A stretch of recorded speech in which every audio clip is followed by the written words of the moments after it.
कक्षा 9 मैथमेटिक्स प्रश्नावली 7.3 आज हम पढ़ेंगे। इसका प्रश्न एक क्या बोलता है कि त्रिभुज ए बी सी, ये त्रिभुज दे रखा है ए बी और सी, और त्रिभुज डी बी सी एक ही आधार बी सी पर बने दो समद्विबाहु त्रिभुज हैं। ये वाला त्रिभुज और ये वाला त्रिभुज एक ही आधार बी सी पर बने और समद्विबाहु है। समद्विबाहु मतलब जिसकी दो भुजा समान होती है। इस त्रिभुज की ये दो भुजा समान है और इस वाले त्रिभुज की ये दो भुजा समान है। इस प्रकार है कि ए और डी भुजा बीसी के आधार पर स्थित है। यदि ए डी बढ़ाने पर बीसी को बिंदु पी पर प्रतिच्छेद करे तो दर्शाइए कि ये ए डी है, इसको हम बढ़ाएंगे तो ये बिंदु पी पर प्रतिच्छेद करेगी बीसी को। तो हमें दिखाना है कि त्रिभुज ए बी डी ये वाला त्रिभुज ए बी डी और त्रिभुज ए सी डी ये वाला त्रिभुज सर्वांगसम है।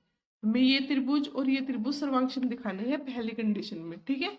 और सर्वांगसम की कंडीशन में पता ही है, कोई भी तीन चीज हम बराबर दिखा देंगे, या तो तीनों भुजा या तीनों कोण या दो भुजा एक कोण, अगर हमने बराबर दिखा दिए तो ये दो त्रिभुज क्या हो जाएंगे, सर्वांगसम हो जाएंगे। तो चलो शुरू करते हैं।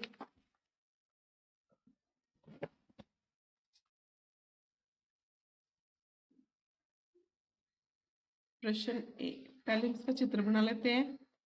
ये हमारे पास दे रखा है एक त्रिभुज ए बी सी जो समद्विबाहु है, ठीक है। दूसरा त्रिभुज दिया है बी डी और सी, ये भी क्या है, समद्विबाहु है। इसकी ये भुजा इस भुजा के बराबर होगी। ए डी को आगे किसी बिंदु पी तक मिलाया जो बी सी को बिंदु पी प्रतिच्छेद करती है। ये हमारे पास त्रिभुज है। अब हमें दिखाना है कि ए बी डी सर्वांगसम है ए सी डी के। पहली कंडीशन में फर्स्ट में हमें सिद्ध क्या करना है, सिद्ध करना है कि त्रिभुज ए बी डी सर्वांगसम है त्रिभुज ए सी डी के। ये हमें पहली कंडीशन में दिखाना है, ठीक है। तो हल लेके चलते हैं। अब हमें जो त्रिभुज सर्वांगसम दिखाने होते हैं हम वही त्रिभुज लेके चलते हैं, ठीक है। त्रिभुज ए बी डी व त्रिभुज ए सी डी में, इन दो त्रिभुज में, इस त्रिभुज और इस त्रिभुज में कोई तीन चीजें बराबर दिखा देंगे तो ये दो त्रिभुज क्या हो जाएंगे, सर्वांगसम। अब देखो ये वाली भुजा और ये वाली भुजा बराबर है क्योंकि ये वाला त्रिभुज, ये वाला बड़े वाला त्रिभुज क्या है, समद्विबाहु है, तो इसकी दो भुजा बराबर है। और ये दोनों भुजा इन दो त्रिभुजों में आ रही है, ठीक है। ये भुजा इससे बराबर है ना, ये दो भुजा इन दोनों त्रिभुजों में आ रही है। तो हम लिख देंगे कि ए बी बराबर ए सी के। तो हम क्या लिख देंगे, ए बी बराबर ए सी के। क्यों, क्योंकि त्रिभुज ए बी सी समद्विबाहु त्रिभुज है।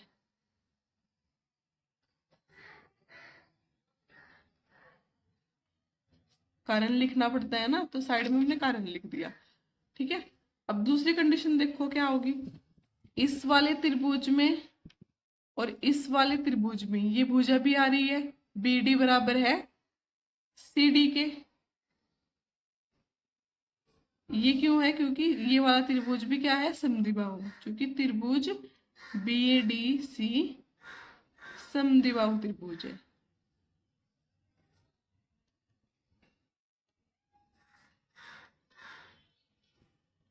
ठीक है, दो चीजें तो हमने बराबर दिखा दी, अब हमें लास्ट चीज बराबर दिखानी है, तो वो क्या होगी। अब ध्यान से देखो, इस वाले त्रिभुज में और इस वाले त्रिभुज में ये एडी उभयनिष्ठ है, मतलब ये दीवार इधर भी आ रही है और इधर भी आ रही है, तो बीच में उभयनिष्ठ है, इसमें भी है और इसमें भी। तो एडी बराबर एडी के, उभयनिष्ठ भुजा।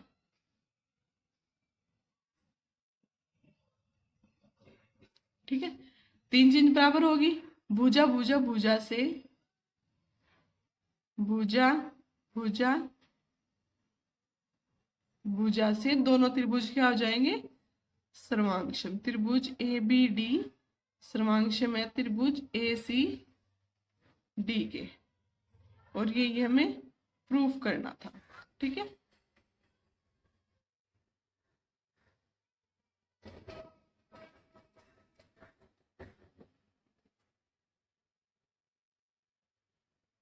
अब आते हैं सेकंड पार्ट पे। सेकंड पार्ट क्या बोलता है कि त्रिभुज ए बी पी सर्वांक्षम है त्रिभुज ए सी पी के। अब ये वाला बड़ा त्रिभुज इस वाले बड़े त्रिभुज के सर्वांक्षम दिखाना है पार्ट सेकंड में। त्रिभुज ए हमें जो सिद्ध करना है ना, वो करना है कि त्रिभुज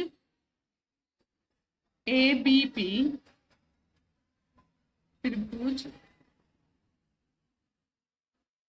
ए बी पी सर्वांक्षम है त्रिभुज ए सी पी के। ये हमें सिद्ध करना है। ठीक है, अब देखो इन दो त्रिभुजों में ऐसी क्या क्या चीज होगी, हमें दिखाना है ये वाला त्रिभुज और ये वाला त्रिभुज। ये दो त्रिभुज सर्वांक्षम दिखाने हैं। ये भुजा इसके बराबर है, पहले से दिया हुआ है क्योंकि ये त्रिभुज समद्विबाहु है। तो एक चीज तो यही होगी कि ए बी बराबर ए सी के। क्यों? क्योंकि त्रिभुज ए बी सी समद्विबाहु त्रिभुज है, समद्विबाहु त्रिभुज है। ठीक है, अब दूसरी चीज देखो, एक तो ये होगी, एक ये चीज है जो ये वाली भुजा है, ये इस वाले त्रिभुज में भी आ रही है और इस वाले में भी उभयनिष्ठ होगी ना ये वाली दीवार। हमें ये दो त्रिभुज दिखाने हैं ना, तो इसमें जो ए पी है वो इधर भी है और इधर भी है। तो ए पी बराबर ए पी के। क्यों? क्योंकि ये है हमारे पास उभयनिष्ठ भुजा। ठीक है, अब तीसरी चीज देखो क्या है इसमें। अब ध्यान से देखो इसे। जब हमने दिखाया था कि ये वाला त्रिभुज और ये वाला त्रिभुज सर्वांक्षम है, पहली कंडीशन में हमने यही प्रूफ किया था कि ये त्रिभुज सर्वांक्षम है। अब अगर ये त्रिभुज सर्वांक्षम है तो इनके संगत कोण और संगत भुजा बराबर होगी। तो ये कोण इस कोण के बराबर होगा। क्यों? क्योंकि ये त्रिभुज हमने सर्वांक्षम दिखा दिए, तो इनके संगत कोण आपस में बराबर होंगे। ये कोण इस कोण के बराबर, ये कोण इस कोण के बराबर और ये कोण इस कोण के बराबर। तो हम क्या दिखा देंगे इस वाले त्रिभुज में और इस वाले त्रिभुज में कि कोण ए इस कोण ए के बराबर है, क्योंकि ये दो त्रिभुज क्या थे, सर्वांक्षम। तो इस कोण को हम क्या बोल देंगे, बी ए पी। क्या बोल देंगे इस कोण को, बी ए पी। कोण बी ए पी बराबर है कोण सी ए पी के, कोण सी ए पी के। क्यों? क्योंकि ये वाला त्रिभुज क्या है हमारे पास, सर्वांक्षम है। त्रिभुज ए बी डी सर्वांक्षम था त्रिभुज ए सी डी के, इसलिए उसके संगत कोण भी क्या है, बराबर है। ठीक है, यहाँ पे लिख दो इसके संगत कोण की वजह से बराबर हुआ। तो देखो भुजा कोण तो कह सकते हैं भुजा कोण भुजा से जो हमें सिद्ध करना था, ये दोनों त्रिभुज क्या हो जाएंगे आपस में, सर्वांक्षम। ए बी पी सर्वांक्षम हो जाएगा त्रिभुज ए सी पी के। ये भी हो गया प्रूफ। अब आते हैं थर्ड पार्ट पर। थर्ड पार्ट में क्या बोलता है कि ए पी कोण ए और कोण डी दोनों को समद्विभाजित करता है। जो ए पी है वो कोण ए को भी समद्विभाजित करता है, कोण डी को भी। समद्विभाजित का मतलब है समान दो हिस्सों में बांटता है। ए पी कोण ए को समद्विभाजित करता है, मतलब कोण ए को समान दो हिस्से में बांटता है। मतलब ये कोण इस कोण के बराबर दिखाना है और ये कोण इस कोण के बराबर दिखाना है। ए और डी को दोनों को समान हिस्सों में बांटता है ए पी। जितना कोण इधर है उतना ही कोण इधर होगा और जितना कोण इधर है उतना ही कोण इधर होगा। हमें ये दिखाना है।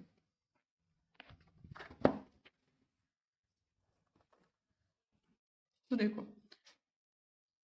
तीसरे पार्ट में हमें सिद्ध क्या करना है, सिद्ध करना है कि AP कोण A तथा कोण D दोनों को समद्विभाजित करता है।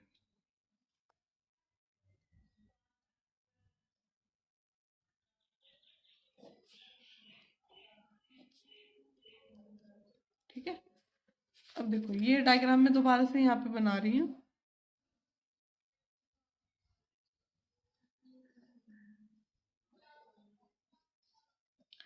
ABCD और B ऐसे है। ठीक है, बोलता है कि कोण A और कोण B को समद्विभाजित करता है, मतलब ये कोण इस कोण के बराबर दिखाना है और ये कोण इस कोण के बराबर दिखाना है। अर्थात हमें सिद्ध करना है कि BAP कोण BAP बराबर है कोण CAP के, व कोण BDP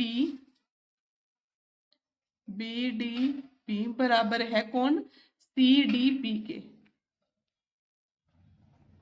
हमें शॉर्टकट में ये बराबर दिखाना है, अगर ये बराबर आ गया तो ये लाइन हो जाएगी हमारे पास सिद्ध। ठीक है, तो हमें ये दिखाना है बराबर।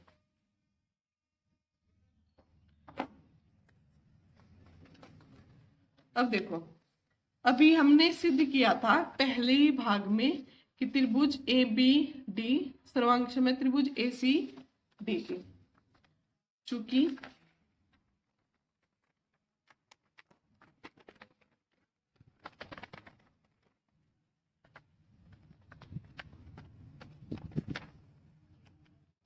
हल जब हम कर रहे हैं, क्योंकि हमने सिद्ध कर रखा है कि ABD, क्योंकि ABD सर्वांश में दिखा रखा है ACD के, ये फर्स्ट भाग में हमने कर लिया है।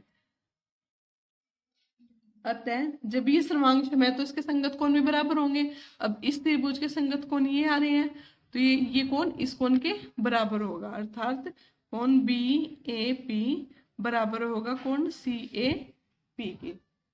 ये किस रूल से होगा, CP/CT से, संगत भुजा और संगत कोण की कंडीशन से, सर्वांशम के संगत भुजा और संगत कोण की कंडीशन से। ठीक है, तो अब हम कह सकते हैं कि,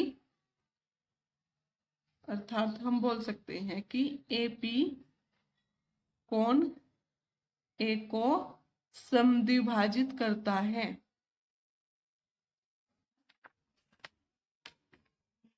ठीक है, अब हमें दिखाना है कि वो D को भी समद्विभाजित करता है, ये इस D को भी समद्विभाजित करता है। इसको दिखाने के लिए अगर हमने ये वाला त्रिभुज और ये वाला त्रिभुज सर्वांशम दिखा दिए, ये दो छोटे त्रिभुज सर्वांशम दिखा दिया, तो इसके संगत कोण भी आपस में क्या हो जाएंगे, बराबर। तो पहले हम क्या लेके चलेंगे कि त्रिभुज BPD और त्रिभुज CPD में। ठीक है, अब त्रिभुज BPD व त्रिभुज CPD में, इन दो त्रिभुज में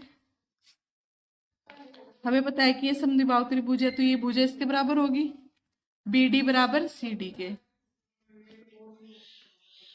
ये दिया हुआ ही था डायग्राम में। ठीक है, दूसरी चीज हम क्या बराबर दिखा सकते हैं, देखो हमने दिखाया है कि ये वाला त्रिभुज, ये ऐसा बड़ा त्रिभुज और ये वाला त्रिभुज दोनों क्या है, सर्वांशम है, तो इसके संगत कोण भी आपस में क्या होंगे, बराबर। ये कोण इस कोण के बराबर, ये कोण इस कोण के बराबर, ये कोण इस कोण के बराबर, तो कोण P के बराबर होगा, है ना। तो हम बोल सकते हैं कि BPD बराबर होगा CPD के। कोण BPD बराबर होगा कोण CPD के। ये क्यों होगा, क्योंकि त्रिभुज ABP सर्वांश में त्रिभुज ACP के, ये हमने सिद्ध कर दिया है पार्ट सेकंड में। ठीक है, दो चीजें हमने बराबर दिखा दी। तीसरी चीज हम बराबर क्या दिखा सकते हैं, इन दो त्रिभुज में हम तीसरी चीज बराबर, आसान तरीका है, इन दो त्रिभुज में ये उभयनिष्ठ है DP, है ना, इधर भी है और इधर भी है। तो हम क्या लिख सकते हैं, डी पी बराबर डी पी के, क्योंकि वो क्या है, वो भैनिष्ट भुजा। तो तीनों कंडीशन होगी। भुजा कौन, भुजा से एस ए, एस से ये दो त्रिभुज क्या हो जाएंगे, सर्वांगसम। त्रिभुज बी पी डी सर्वांगसम हो जाएगा त्रिभुज सी पी डी के। ये सर्वांगसम दिखा दी। अब अगर ये सर्वांगसम है तो इसके संगत कोण भी बराबर होंगे। अब इन दो त्रिभुज के संगत कोण और संगत भुजाएं सब बराबर होंगी। कोण बी बी डी पी, कोण बी डी पी बराबर होगा कोण सी डी पी के। किससे, सी पी सी टी से। ठीक है। और हमें अगले पार्ट में एक चीज की और जरूरत पड़ेगी, वो मैं अभी लिख रही हूँ। इन दो त्रिभुज में जब हमने ये दो त्रिभुज सर्वांगसम दिखा दिए तो इनकी संगत कोण तो बराबर होंगे, संगत भुजा भी बराबर होगी। बीपी बराबर होगा पीसी के, ये भी सीपी सीटी से। ठीक है। अब अगर ये कोण बराबर दिखा दिए तो इसका मतलब हम क्या बोल सकते हैं, यही तो हमें दिखाना था, बीडीपी बराबर सीडीपी के। तो अब हम बोल सकते हैं कि एपी कोण डी को भी क्या करता है, समद्विभाजित। अर्थात एपी कोण डी को भी समद्विभाजित करता है।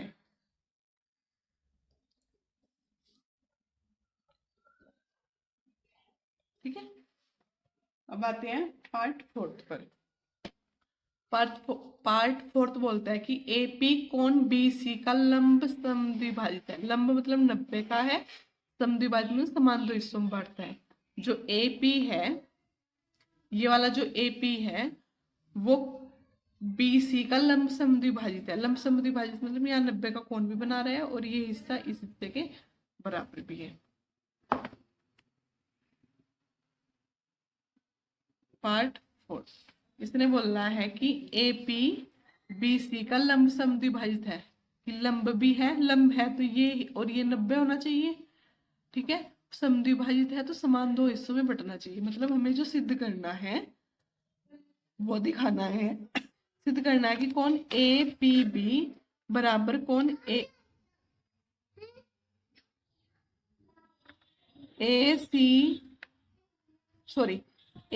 पी बी और ए पी सी बराबर कितने के हैं, दोनों 90 के लंब होंगे। और समद्विभाजित तो समान दो हिस्सों में बांटते हैं, बीपी बराबर पीसी की। ये दो चीजें हमें सिद्ध करनी है। ठीक है।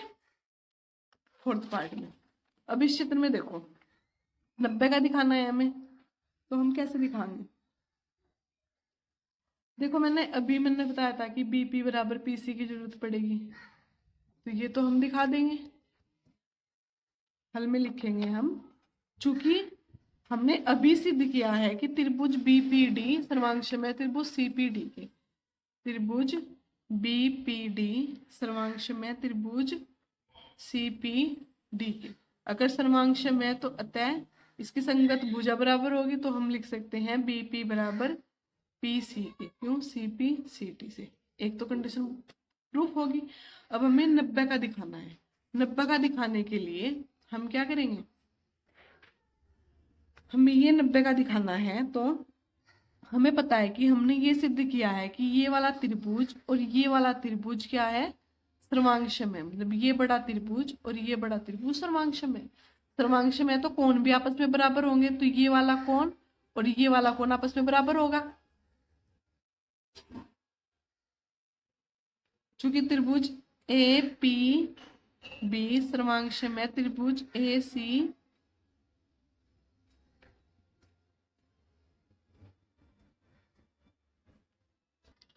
क्योंकि हमें पता है कि त्रिभुज ए बी पी सर्वांगसम है त्रिभुज ए सी पी के। ठीक है। ये हमने प्रूफ कर रखा है पार्ट सेकंड में, प्रूफ करा है हमने इसी क्वेश्चन के पार्ट सेकंड में, ये हमने प्रूफ किया है। अब अगर ये बराबर है तो इनके संगत कोण भी बराबर होंगे। ठीक है। तो हम बोल देंगे कि कोण ए पी बी बराबर होगा कोण ए पी सी के। क्यों, सी पी सी टी से। ठीक है। और ये समीकरण हमने मान ली 1। अब देखो ये वाला कोण और ये वाला कोण, अगर इस कोण पूरे को लगावे रैखिक युग्म, तो इस कोण का योग और इस कोण का योग कितना होगा? 180। तो हम लिख सकते हैं कोण ए पी बी प्लस कोण ए पी सी बराबर कितना होगा? 180। क्यों? क्योंकि क्या है, ये एक रैखिक युग्म। ठीक है, 180 है। ए पी बी की जगह हम क्या लिख सकते हैं? A P C. तो ए पी बी की जगह हम लिख देंगे A P C plus A P C बराबर 180। ये हमने लिखा है समीकरण 1 से। तो ये कितने हो जाएंगे? 2 ए पी सी हो जाएंगे और बराबर 180। ये कट के हो जाएगा 90। तो ए पी सी का मान कितना आ जाएगा? 90। और ये ए पी सी का मान समीकरण 1 में रखेंगे तो ए पी बी का भी मान कितना आ जाएगा? 90। ये लिखा हमने समीकरण 1 से।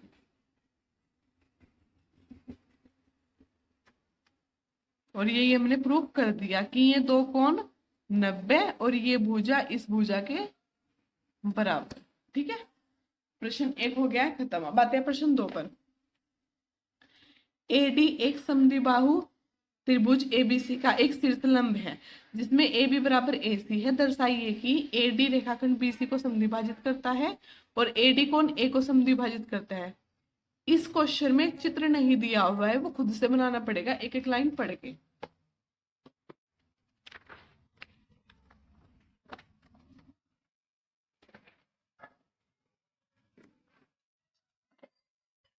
प्रश्न 2,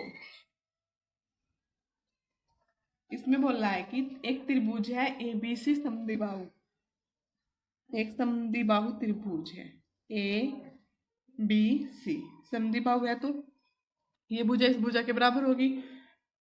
ए डी एक समद्विबाहु त्रिभुज का शीर्षलंब है। ए डी इसका इस त्रिभुज का क्या है? शीर्षलंब है। लंब है तो ये कोण और ये कोण क्या होगा? 90 का होगा। और ए डी इस त्रिभुज का क्या है? शीर्षलंब है। ठीक है, जिसमें ए बी बराबर है ए सी के। दर्शाइए कि, पहली कंडीशन में हमें दर्शाना है कि ए डी रेखाखंड बी सी को समद्विभाजित करता है। ए डी रेखाखंड बी सी को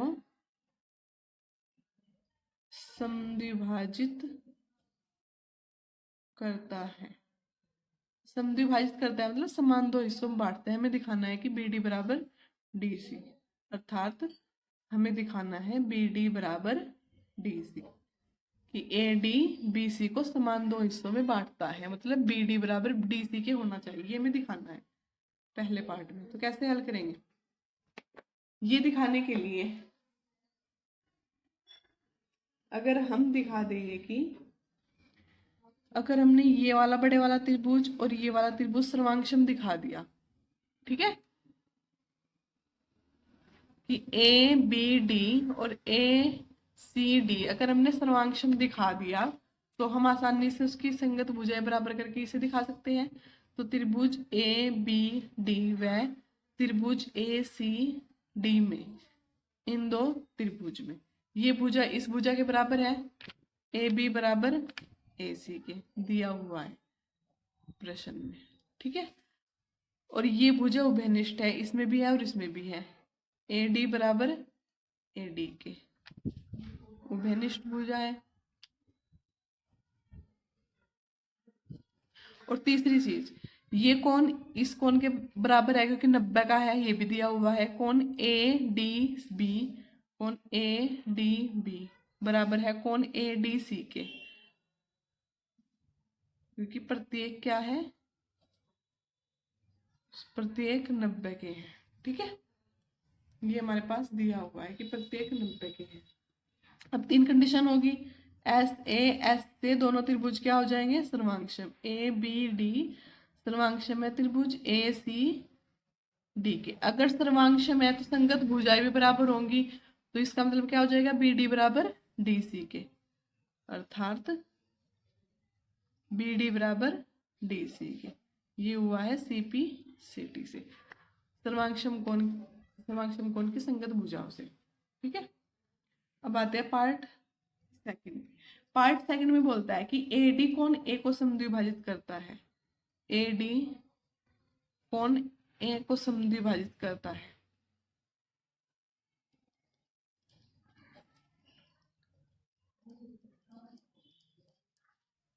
मतलब जो AD है, ये वाला AD है, ये कोण A को समान हिस्सों में बांटता है। जितना कोण ये होगा उतना ही कोण ये होगा, हमें ये दिखाना है। ठीक है, तो इसके हल में क्या लिखेंगे? हमने अभी प्रूव किया है कि ये वाला त्रिभुज और ये वाला त्रिभुज क्या है, सर्वांगक्षम है। ये लिखा है हमने भी, चूंकि हमने अभी दिखाया है ABD सर्वांगक्षम है त्रिभुज ACD के, ये हमने अभी प्रूव किया है। अब अगर ये सर्वांगक्षम है तो इसके संगत भुजा और संगत कोण भी बराबर होंगे। तो इस त्रिभुज का संगत कोण ये और इस त्रिभुज का संगत कोण ये आपस में बराबर होगा। तो कोण BAD बराबर होगा कोण CAD के, कोण CAD के। ये भी किससे होगा? CPCT से। ठीक है, अगर ये कोण बराबर है, ये कोण बराबर दिखा दिए हमने, इसका मतलब AD कोण A को क्या करती है? समद्विभाजित करती है। अतः AD कोण A को समद्विभाजित करती है, और ये हमें प्रूफ करना था। ठीक है, ये प्रूफ का लिखा है मैंने, वो मेरी याद देना है, लिखना सिद्ध करना है हमें। यहाँ पे भी हमें क्या करना है? सिद्ध करना है ये वाला। ठीक है,